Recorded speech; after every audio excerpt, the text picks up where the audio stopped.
ఓ full scotch పెట్టరామా. Hello, నువ్వేంటి ఎక్కడికి వెళ్తే అక్కడ ఫాలో అయిపోతున్నావు? Wherever you goes our network follows. హత్య. తాగే అలవాటు ఉందా? అప్పుడప్పుడు లైట్ గా బీరేస్తానండి. మరి ఇప్పుడు స్కాచ్ ఫుల్ చెప్పావు అంటే సొమ్ము ఒకటిదే సోకు ఒకటిదే కదా. ఎన్నాళ్ళు ఇలా? నాకు ఉద్యోగం రాగానే నిజం చెప్పేస్తానండి. ఫుల్ తాగేయగలవా? అయ్యి బాబు చచ్చిపోతాను. అయితే నేను కంపెనీ ఉన్నా నీకు. బిల్లు ఎస్ ఎత్తినప్పుడు కంపెనీ ఎవడితే అంటే ఇచ్చుకో. Hello sir. హలో సునీల్, ఎక్కడున్నావు? నేను శీషా పబ్ లో ఉన్నాను సార్.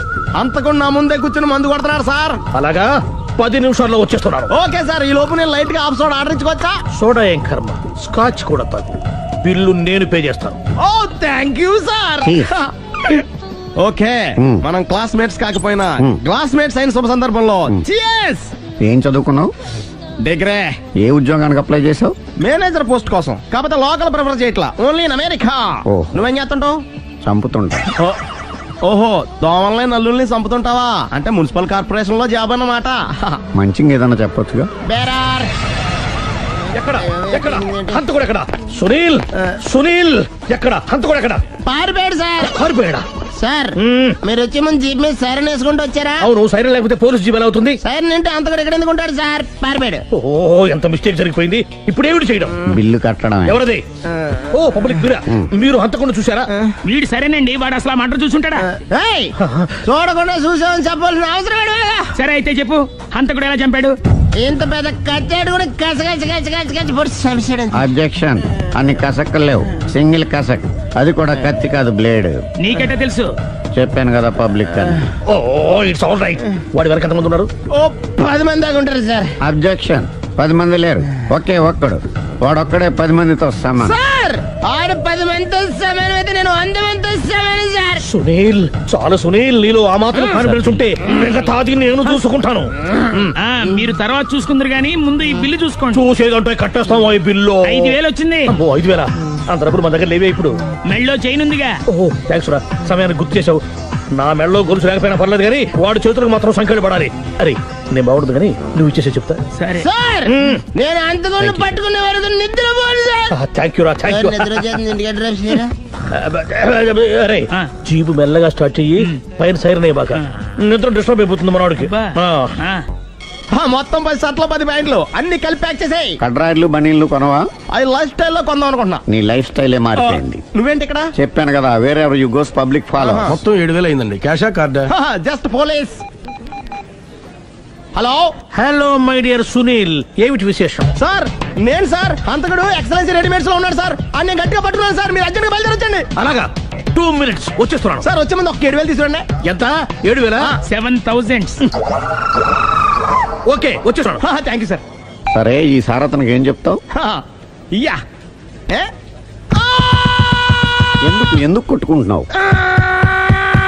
ఎందుకు దెబ్బ తగిలించుకుంటున్నావు? పబ్లిక్ కదా మాత్రం గెస్సేలేవా? అర్థమైంది. ఎక్కడ వాడెక్కడ? సార్ వాడిని పట్టుకుని మీ గోల్డ్ మెడల్ ఇప్పిద్దాం అనుకున్నాను సార్. కానీ వాడు కొట్టి పారిపోయాడు. అదిగో దెబ్బ. పబ్లిక్ కూడా ఇక్కడే ఉంది. మీరే చెప్పారు కదా, పోలీస్ కంటే ఫాస్ట్ పబ్లిక్ అని. దెబ్బ చూస్తుంటే ఇతనే కొట్టుకున్నట్టుంది సార్. వాడు కొట్టిన దెబ్బ కంటే ఈడు కొట్టిన దొంగ దెబ్బ ఎక్కువ పెయిన్ గా ఉంది సార్. అందుకని పోలీసులు ఎవడో సాక్ష్యాలు చెప్పట్లేదా? కంట్రోల్ యువర్ టంగ్ అయితే. పాపం సునీల్ మన కోసం తన పనులన్నీ మానుకున్నాడు తెలుసా? మనకు కావాల్సిన పనులు మాత్రమే తను చేసుకుంటున్నాడు. Sir bill. బిల్ ఏంది? ఇతను షాపింగ్ ఆయన ఖర్చు 7,000 రూపాయలు. ఓ కరెక్టే. సునీల్, నువ్వు సమయానికి ఫోన్ చేసావు కాబట్టి కరెక్ట్ గా 7,000 తెచ్చుకున్నాను. లేకపోతే ఇంకో వస్తువు ఏదన్నా తాకట్టు పెట్టవలసి వస్తుంది. అవును, మొన్న గొలుసు పెట్టినట్టు. నెక్స్ట్ వీక్ లో plan. Thank you sir. Chandra jewellery అన్ని 500. అంతవరకు ఎక్కడ పోతారు ఎవరు తెలుసు?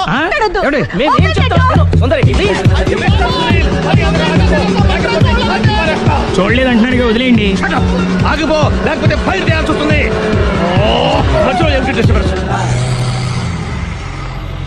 పబ్లిక్ లేకుండా ఎక్కడికి వెళ్తున్నారు? ఓ, ఐఎమ్ సారీ పబ్లిక్, సమయానికి వచ్చావు. థ్యాంక్ యూ, కూర్చో. వాడు ఎందుకు అలా పరిగెడుతున్నాడు? బెజవాడలో ఉద్యోగం వచ్చిందంట. దానికి పరిగెత్తుకెళ్ళాలా? కాదు, మర్డర్ దొరికే వరకు ఎక్కడికి వెళ్ళడానికి వీల్లేదని వార్నింగ్ ఇచ్చాను. దాంతో వాడు పరిగెడుతున్నాడా? అవును, వాడిని నమ్ముకొని అనేక చోట్ల అప్పులు చేసి మరి వాడి కోరికలు తీర్చాను. అందుకని కాల్చి పారేస్తాను. ప్రయోజనం? మర్డర్ చేసింది వాడేనని, పారిపోతుంటే ఎన్కౌంటర్ చేశానని చెప్తాను. ఇంతకాలానికి నీ బ్రెయిన్ బాగా పనిచేస్తుంది. Thank you. కాల్ చెయ్యి, దాంతో కేసు క్లోజ్ అయిపోద్ది. నేను ఇంకో డ్యూటీకి షిఫ్ట్ అయిపోవాలి. పబ్లిక్ సపోర్ట్ ఉంటే నాకు ఇంకేం కావాలి? చెప్పేది విను. రేయ్, వాడు బస్సుకి మారిపోతాడు. కమాన్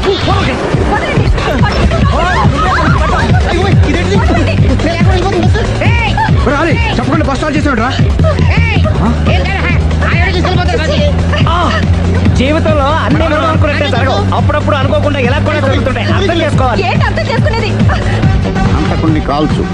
ముక్కోటి దేవతలారా, కాల్చాలంటే కళ్ళు తెరవాలి. కళ్ళు మూసుకున్నావేంటి? 25 సార్లు చూసిన గన్ను కాల్చడం ఇదే మొదటిసారి. కాన్ఫిడెంట్ గా కాల్చు. ఇలా తోతున్నాడేంట్రా? వీడికి డ్రైవింగ్ రాదనుకుంటా.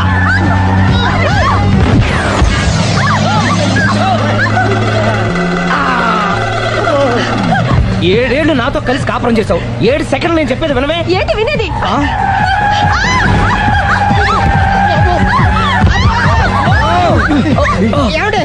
డ్రైవింగ్ చేసేవాడు ఎవడో డేంజర్ ఫీల్ ఉన్నాడు.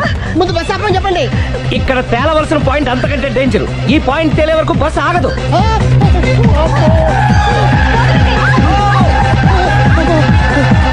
బస్సు నడిపేది ఎవడరాని అయ్యా ఆపరే.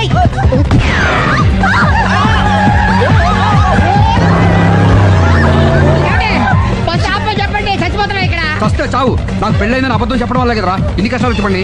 ఏంటి మీకు పెళ్ళవడం అబద్ధమా? పచ్చి అబద్ధం. అదేమో నువ్వు నిజమని నమ్మావు. నమ్మిన దాన్ని ఊరుకోకుండా వాడి పెళ్ళాన్ని చూస్తాను తెలిసి పట్టుబట్టావు. అయ్యా వాడినొక పట్టు పట్టు.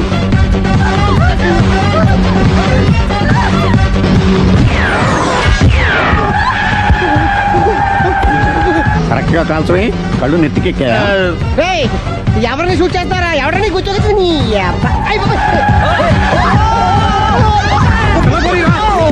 కళ్ళు నెత్తికెక్కి వీడి కోసం సిరి చేత అబద్ధ పెళ్ళంగా యాక్ట్ చేయించాను. మహాతల్లి అక్కడితో ఆగావా?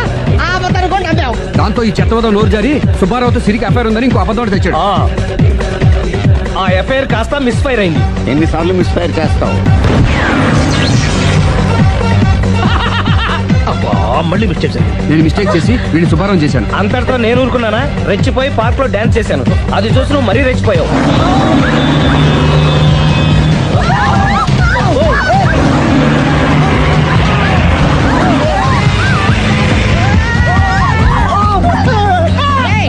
ఎవడని అబ్బా? నువ్వెవడా? బస్ ఆపరా బాబు, చచ్చిపోతున్నా ఇక్కడ. ఆపితే నేను చెప్తాను. మన ఇద్దరిని కలపడానికి ఆడిన అబద్ధం వీళ్ళిద్దరి జంటలు విడదీసేదాకా వెళ్ళింది.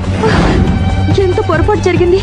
మిమ్మల్ని అనుమానించి అపార్థం చేసుకున్నాను. అందుకే భార్యాభర్తల మధ్యన గొడవ అయినప్పుడు అప్పటికప్పుడు కూర్చొని సెటిల్మెంట్ చేసుకోవడం మంచిది. భార్యాభర్తల మధ్యనే కాదు, లవర్స్ మధ్య కూడా ఓపెన్ డిస్కషన్ పెట్టుకోవడం మంచిది.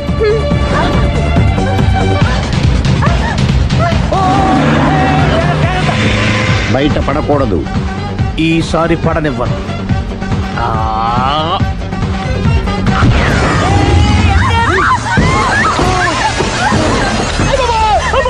ఏం జరుగుతుంది? Police chasing. అబద్ధం ఆడవాళ్ళు వెతికి మరీ పట్టుకుని కాలుస్తున్నారు. వాళ్ళు కాల్చేదాకా మనం ఆగడం ఎందుకు? మనమే నిజాలు ఒప్పేసుకుని ఎవరికి వాళ్ళు బతికి బయటపడడం మంచిది.